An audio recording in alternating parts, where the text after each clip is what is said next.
What's up, What's dog? up? Welcome. So this is a podcast that a couple of guys sat down and decided to record. We are into episode 3, and what this podcast is about is just about a couple of friends chatting about dogs. And every episode we'll bring in an expert in a particular field, and we'll try and run through as many questions as we can within 45 minutes.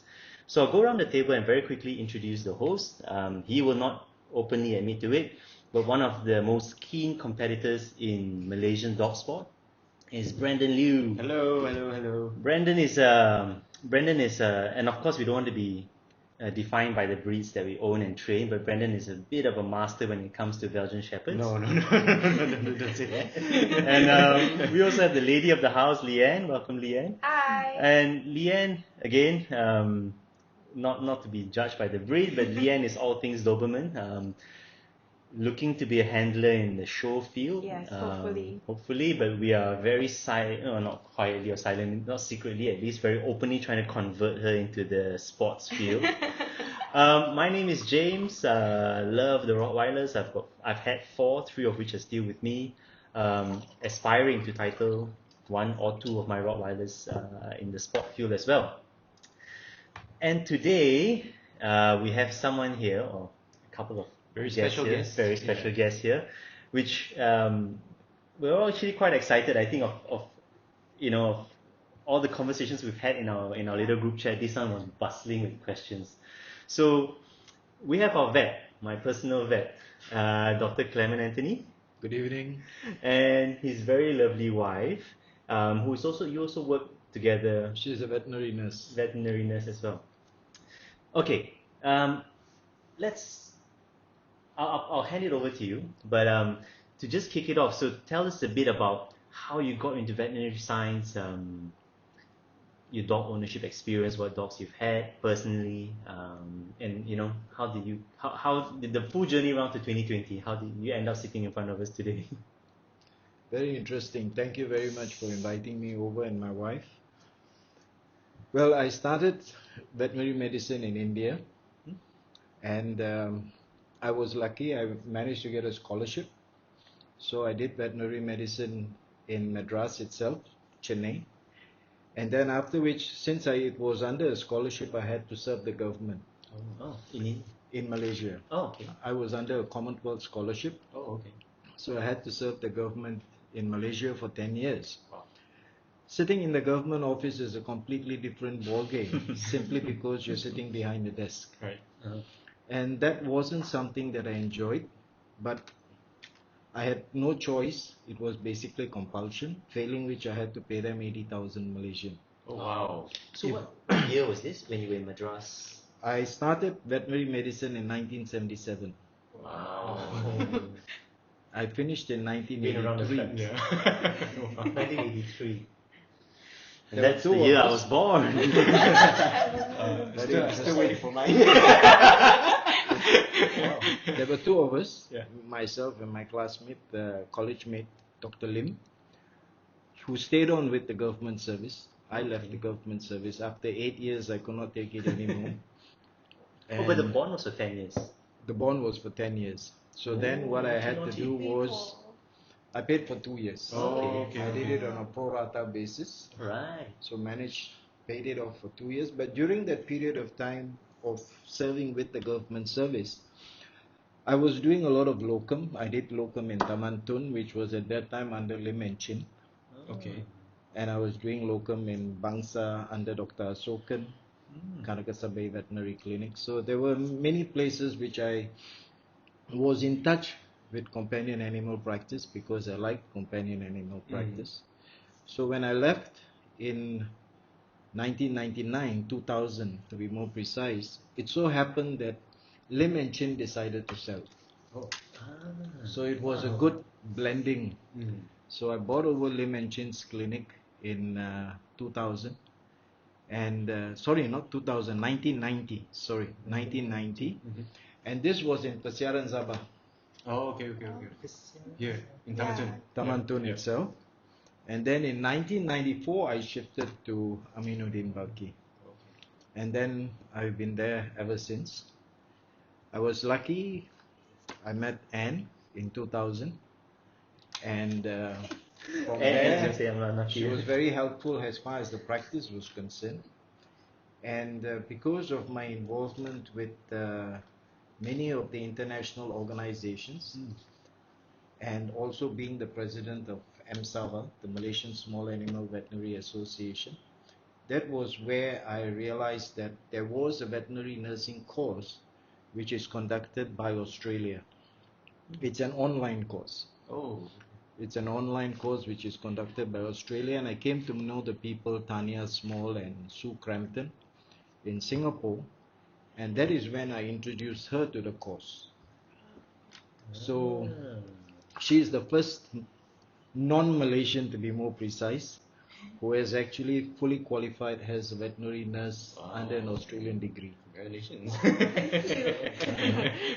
So from there on, it has been practice, and my lines of interest is very much more in dentistry. Okay. Oh, okay. I do a lot of dental work, as well as I do a lot of scopes. Okay. I do gastroscopes, colonoscopes, and so on and so forth. A lot of us who were very much in my age group, most of us did not have the opportunity to go and do your masters and PhDs and become a diplomat. So what most of us did was, like myself, Dr. Yo, we went to take up courses which were related to our interest group. Okay. So technically speaking, we don't have a master's, we don't have a PhD. Everything's learned on the job. Exactly. So it's very much more in contact or attending these courses that we picked up our skills. And so in that particular aspect, my field of interest is dentistry as well as scopes. And God willing, everything is going on well. We've got a good clientele. And so far so good. Even with the MCO, we are pretty good. Tell us a bit about the dogs you've owned. And a bit about your perspective of dog ownership in Malaysia, particularly. If you're looking at dogs that I've owned, So let's draw a line. Let's draw a cutoff over here. my first dog was a German Shepherd by the name of Caesar. When I was young, very young. And then from there on, we have always had dogs in the family. Let it be pedigrees or mongrels, we have always had dogs. We have had Labrador Retrievers. We had a Saint Bernard. And then at some point of time, I met a friend in Shah Alam when I was working with the government service, and he was breeding Rottweilers. So I went over to his house and I had a look at his male. Amazing dog. Beautiful size, well built. So that is when I actually began to like Rottweilers. And I got a set of puppies from him. Sadly enough, no, this was, I'm talking way back in 1980s. Right. So I had a batch, and what happened was we always called them Bruno. That makes it a lot easier. So most of the Rottweilers, I call them Bruno. And so this guy was an exceptional guy. And because he grew up with my son, and he was very attached, no one could touch them. But sadly enough, I wanted to go one step further, which was actually training. Okay. I wanted to go one step further. I will not mention names. Yeah. The dog was actually abused. My Rottweiler was abused to the point when he passed away. I wanted to know what was the actual cause of his death, because they asked me during training. So you sent your dog to someone to train? Right. Someone to train. Right. And at that point of time, after which, when I got him back, they told me, they said, look, there's something wrong with your dog, he's not well, and all that stuff. I said, fine. He passed away. I had a friend of mine in the department, Dr. Shahruddin, who was a pathologist. So then I asked him to open up and let's have a look what was the cause of death. and it was very much more, the animal was bruised to the Oh maximum. no. So after that, to be very honest, I had no respect for breeders, Right. and I had no respect for trainers. Right.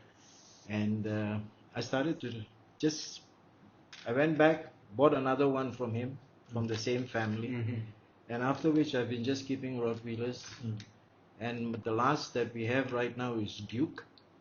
He's in the house, he's the boss. He follows her. He does not listen to me, he listens to her. But yes, I like Rottweilers. At the same time, I'm also like what we mentioned, what we are talking about outside. I'm trying to see if there are other breeds that we can also have. Right. Because in Malaysia, we noticed that there are very limited breeds. I do not know, I might be wrong. Yeah.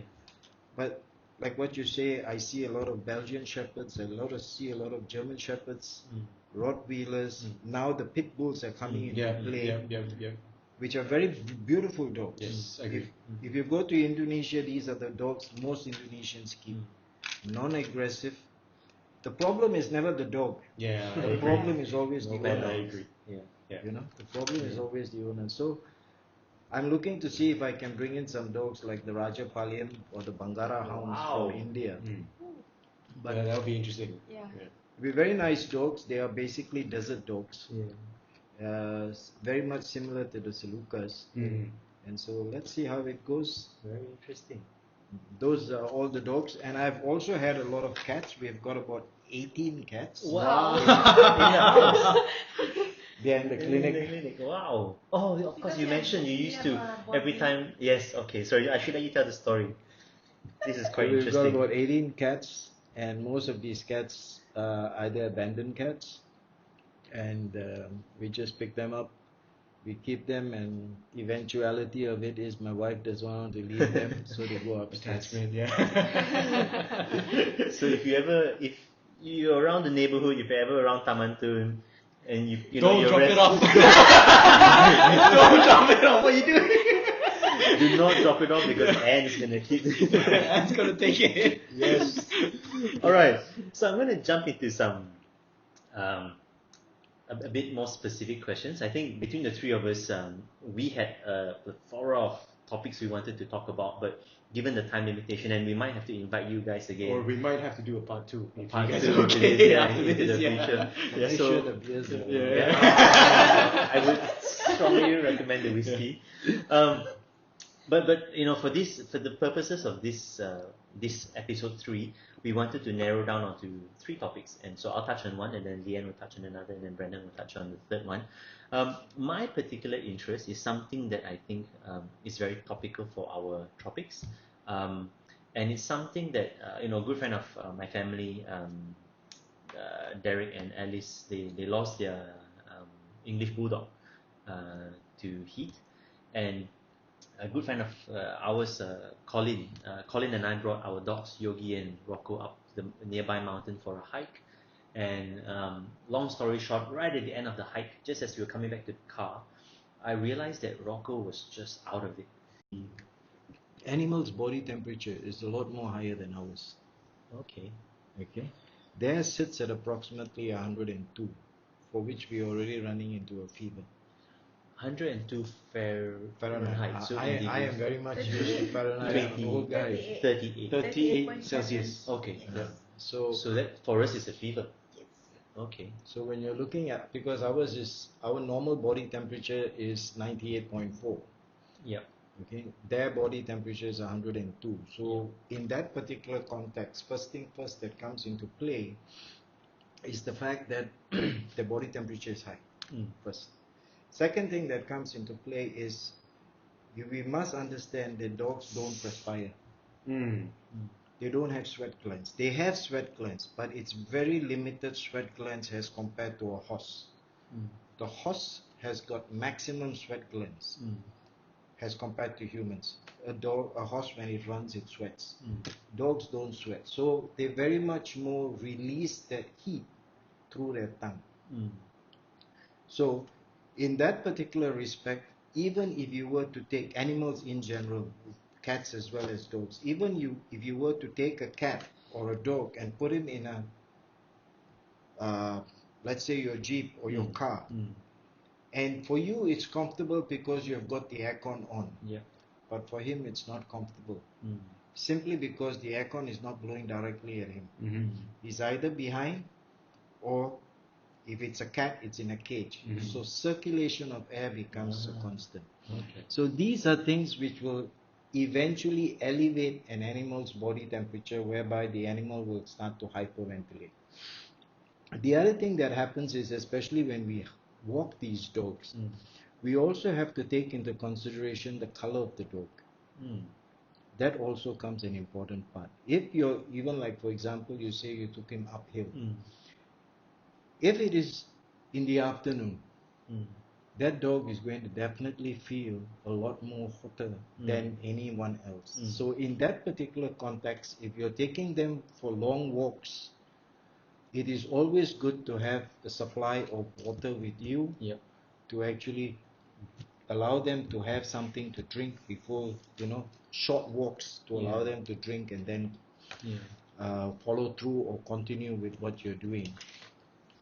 Why does an animal go into a heat stroke? One very good example which I can quote is, this lady came from Rawang. Mm. She did not want to keep her dog in the car simply because he loses his he loses hair. I mean, it's a dog, so you get the hair flying around all over and the so on. car. That woman actually put her dog in the boot. Oh no. She put her dog in the boot, and she had the car, the type of car where you can recline the back seat. Okay. Okay. Right. So she was under the impression the aircon is going to go in, the Yeah. dog is sitting there, so it's fine. Mm. The eventuality of it is the dog died.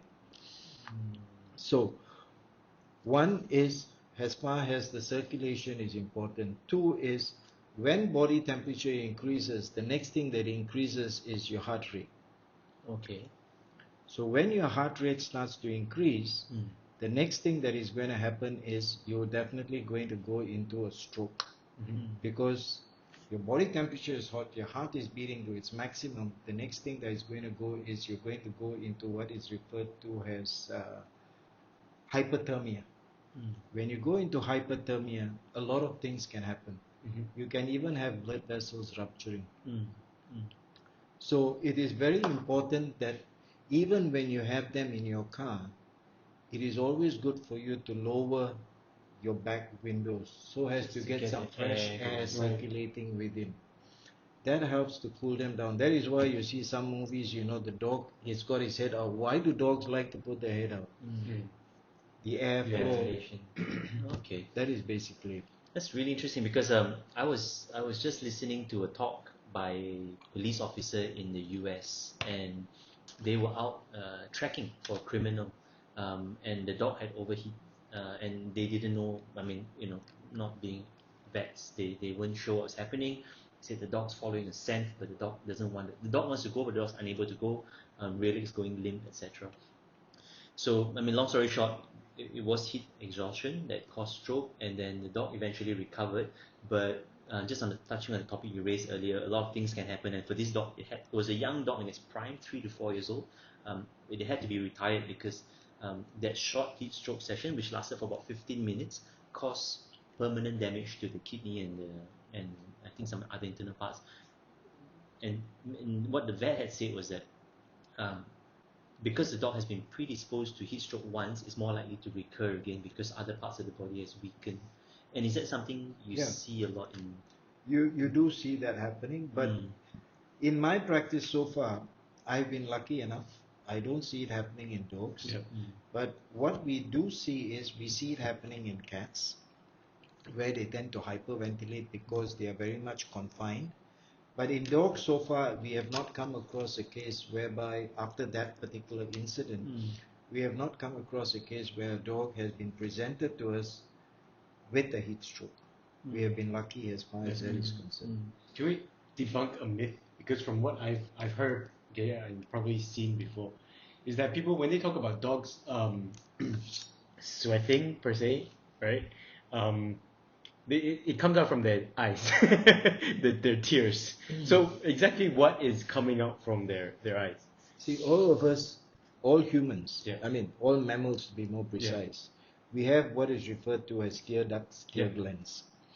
Now, sometimes if you ladies use contact lens, even men when they use contact lens, you have what is referred to as a dry eye. Right? So when you have a dry eye, you need to use a lubricant to make sure that the eye is moist. So why does a dog tear, or why does any animal for that matter tear? Sometimes it's because of the lacrimal duct that leads from the inner canthus to your nasal passage. All of us have that. So at times this inner canthus gets blocked. Okay. So when the inner canthus gets blocked, ocular fluid or eye fluid, instead of flowing inside and coming out here, which is basically your nasal dung that you get, flows over. So it's not to say that the animal is losing heat through that, but in all probability it's a blocked lacrimal duct. You see this in French bulldogs, pugs, especially boxers, With the short. where the face is actually right. punched in. Yeah. Yeah.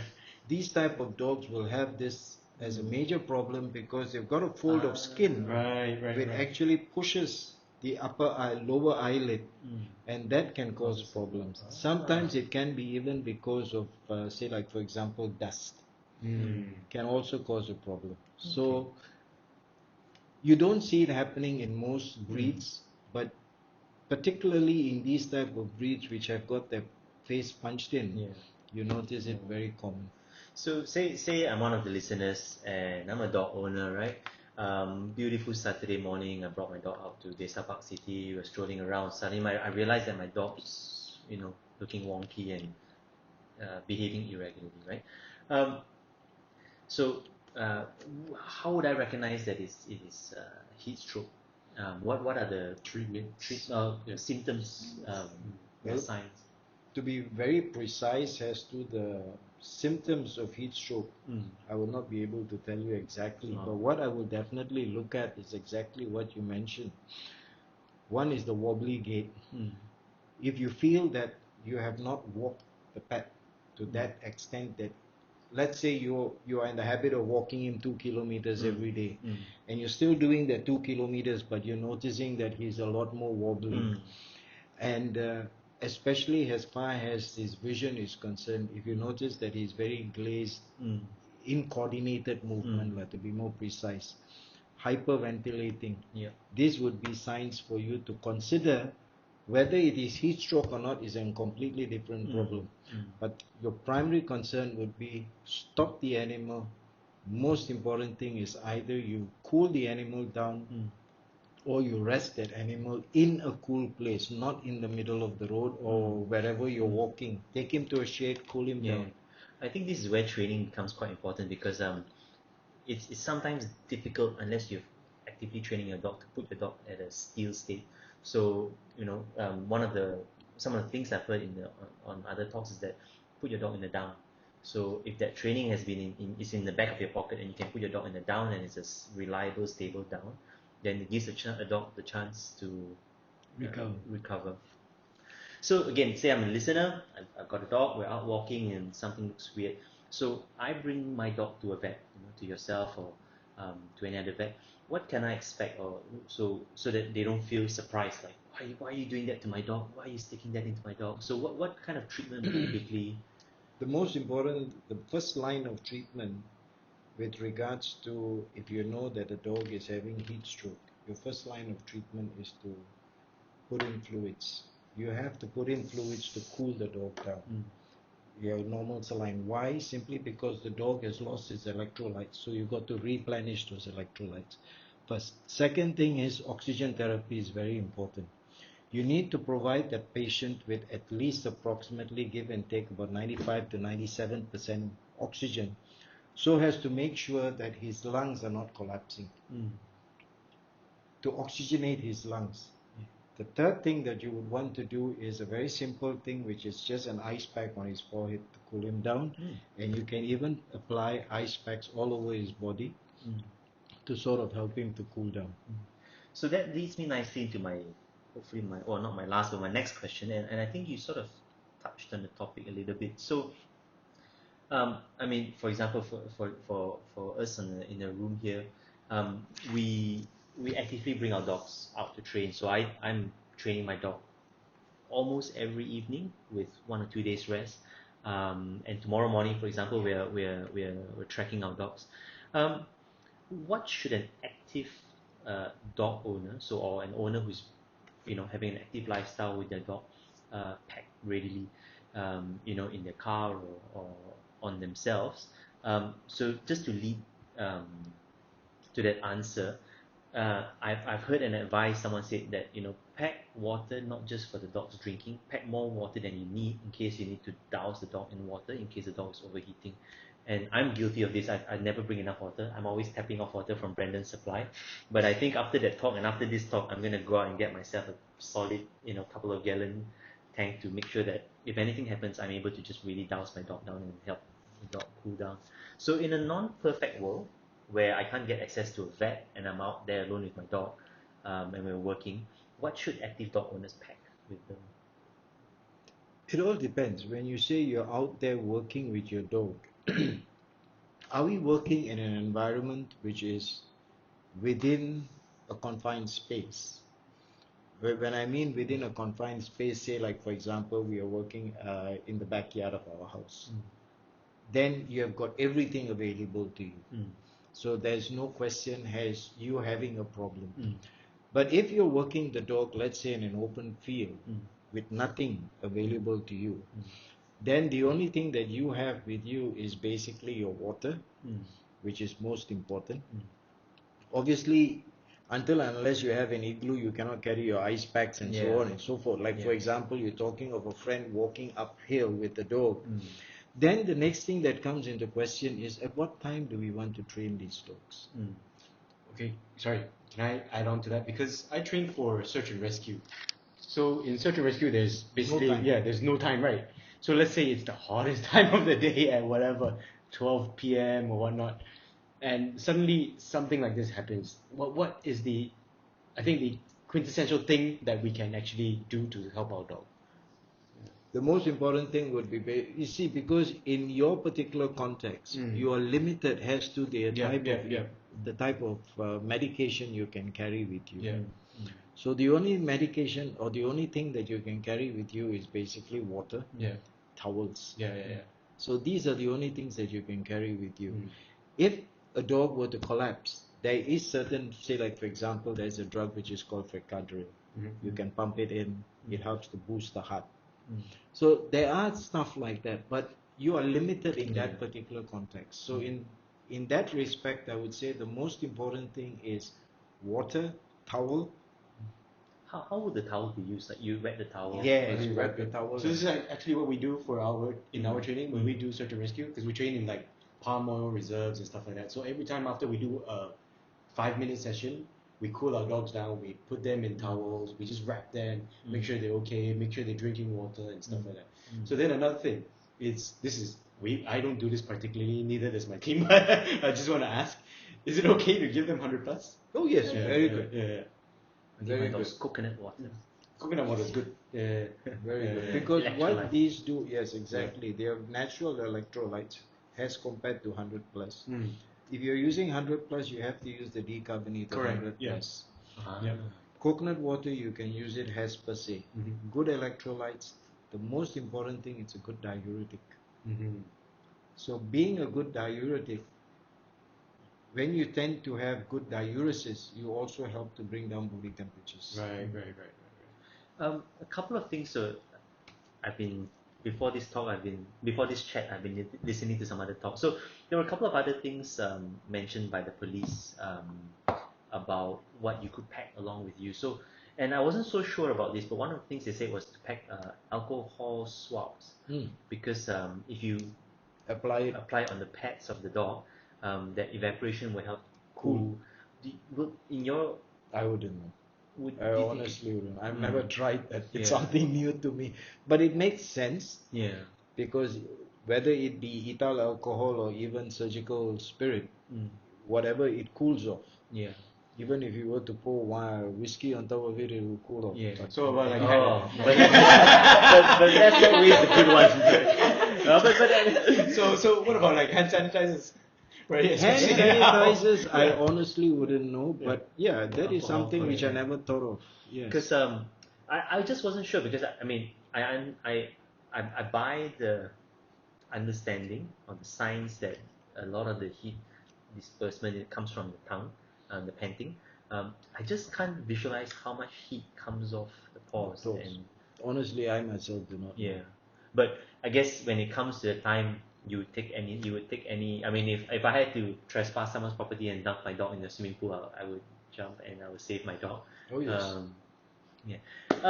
And then the other thing they suggested, which is quite interesting. I've never done it, and they kind of shamed me when I was listening to the talk. I felt ashamed that I didn't do it.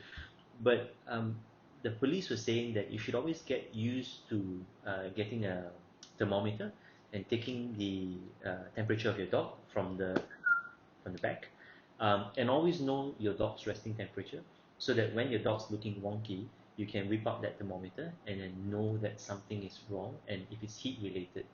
Um, how useful is that? Do you think It is pet true. owners should get themselves a It thermometer is and true. start But the training most to stick important it? thing, the main thing here is the pet owners must be able to do that. Sometimes they don't like to do, taking a thermometer and put it into the anus. Mm. Currently, I myself do not do it. I stopped doing it. Mm. Now, what is temperature? Temperature is basically continuous work that has been done with regards to various humans or whatever it is. Mm. And then you get a range, same like your diabetes. You get a range. And then it tells you this range is temperature, this range is non-temperature. All right? It can also differ between humans, but what we do is we say, okay, this is the cutoff point, 98.4 is normal, anything above 98.4 is the fever. You can do the same thing even with a ear thermometer. With that scan that you have, you can put it into the ear and take the temperature. The most important thing is like what he mentioned. Know what the body temperature of the patient is before the workout. Know what the body temperature of the patient is during the workout, halfway or after the workout. You draw your graph. Because every dog's going to be different. Exactly. And their tolerance is going to be different as well. So it is difficult for someone to actually take a thermometer. Yeah. And some dogs might not like it. Your flow is already going down, and most of the thermometers, you see, like for example, your thermometer, the ones that we are using now, they scan very fast. The rectal thermometers, to be more precise, take time. It takes you at least a minute for you to get that temperature up. So a temperature is just a number. If you know what is the starting, midway, you yourself can draw your point. And I prefer to use a earlobe thermometer rather than nowadays they even have the one here, but you can't use that in animals. So earlobe is good enough. Okay. So it's really just so to the listeners, I think it's a lot about knowing your dog, knowing what's normal behavior, what's irregular behavior, knowing what's normal temperature, what's temperature after workout, typically still fine, and then that sort of triggers when you know this is bad shape. Yeah. All right, I'll pass it over to Leanne, and I'll let Leanne introduce or give context to her question.